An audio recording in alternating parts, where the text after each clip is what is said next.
जी हाँ दोस्तों, most awaited update जो आपका GSTR 9 का है वो पोर्टल पर एडवाइजरी आ चुकी है, जो कि सबका ही कंसर्न था। तो क्या है कि नोटिफिकेशन आई थी, नोटिफिकेशन नंबर 12 जो कि 10 जुलाई को आई थी, और नोटिफिकेशन नंबर 20 जो कि 8 अक्टूबर को आई थी। नोटिफिकेशंस के आने के बाद एक चीज़ क्लियर हो गई थी कि फाइनेंशियल ईयर 23-24 के बाद जो आपका क्रेडिट होगा, जो आपके इनवर्ट सप्लाई पर क्रेडिट होगा, वो आपका ऑटो पॉपुलेट होगा टेबल 8A में।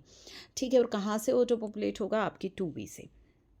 फर्दर जो आपकी टेबल 8C है, वो किस लिए है कि जो टोटल वैल्यू ऑफ आईटीसी, जो आपका इनवर्ट सप्लाई रिसीव तो हो गई थी फाइनेंशियल ईयर में 23-24 में, लेकिन आपने उनका क्रेडिट अवेल किया है नेक्स्ट फाइनेंशियल ईयर में अप टू स्पेसिफाइड डेट, तो वो आपको मैनुअली दिखाना है 8C के अंदर।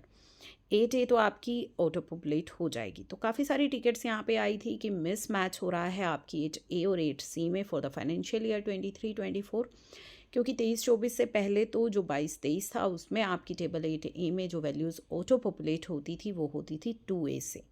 ठीक है, लेकिन अब 23-24 से जो आपकी ऑटो पॉपुलेट होंगी 8A में वो होंगी आपकी 2B से। तो GSTR 9 की values in 8A will be inflated in 22-23। ठीक है, लोअर है 23-24 में, तो मिसमैच आ रहा है वहाँ पे। तो क्या इश्यूज़ क्या थे और क्या जो है इसकी रिपोर्टिंग अब आपको करनी है। काफ़ी सारी टिकट्स जो आई हैं तो उनके बेसिस पर ये तैयार किए गए हैं।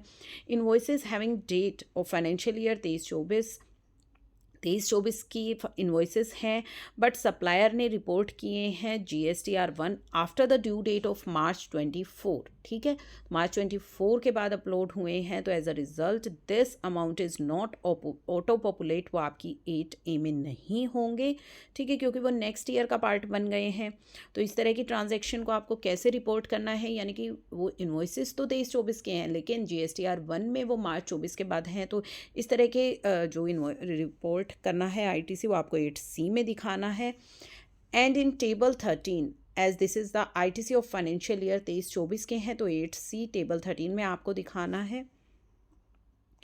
Invoices belong to financial year 23-24 के इन्वॉइसेस हैं, और आईटीसी आपने क्लेम भी कर लिया 23-24 में, बट ड्यू टू पेमेंट नहीं आपकी हुई 180 दिन में, तो आईटीसी आपने रिवर्स किया 23-24 में as per the second proviso to 16/2 का, और आईटीसी को रीक्लेम किया नेक्स्ट फाइनेंशियल ईयर में आफ्टर मेकिंग पेमेंट। तो इस तरह के आईटीसी को क्या करना है, द रीक्लेम्ड आईटीसी जो आपका रहेगा वो आपको रिपोर्ट करना है टेबल 6H ऑफ GSTR 9।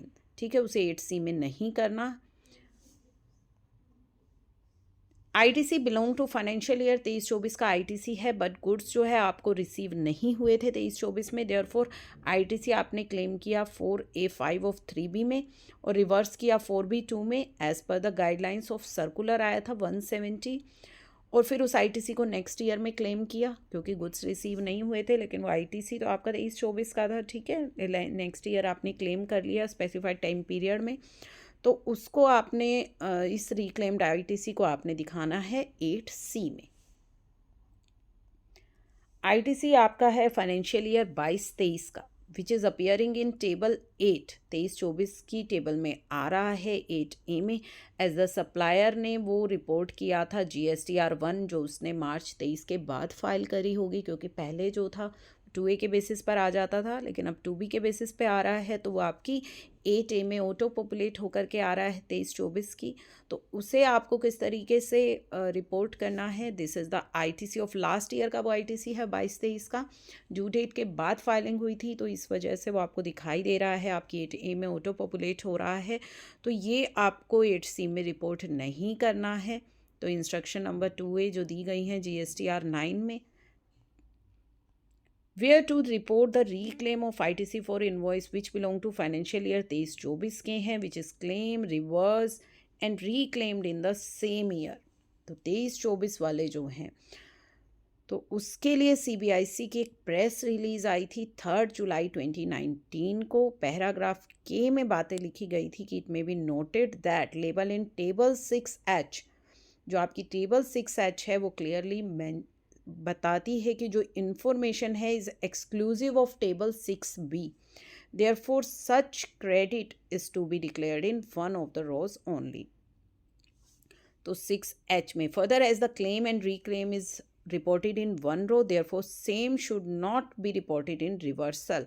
तो उसे आपको रिवर्सल में रिपोर्ट नहीं करना है टेबल 7 के।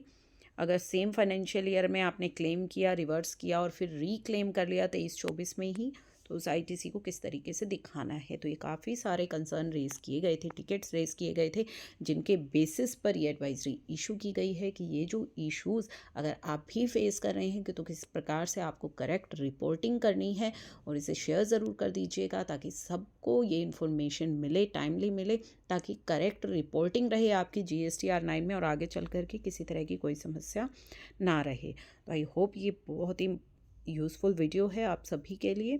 GSTR 9 फाइलिंग की डेट है 31 दिसंबर। 31 दिसंबर तक आपको अपनी GSTR 9 की फाइलिंग करनी है, जिनके लिए 9C एप्लीकेबल है 5 करोड़ से ऊपर वालों के लिए, और 2 करोड़ से ऊपर वालों को अपनी GSTR 9 की फाइलिंग करनी है।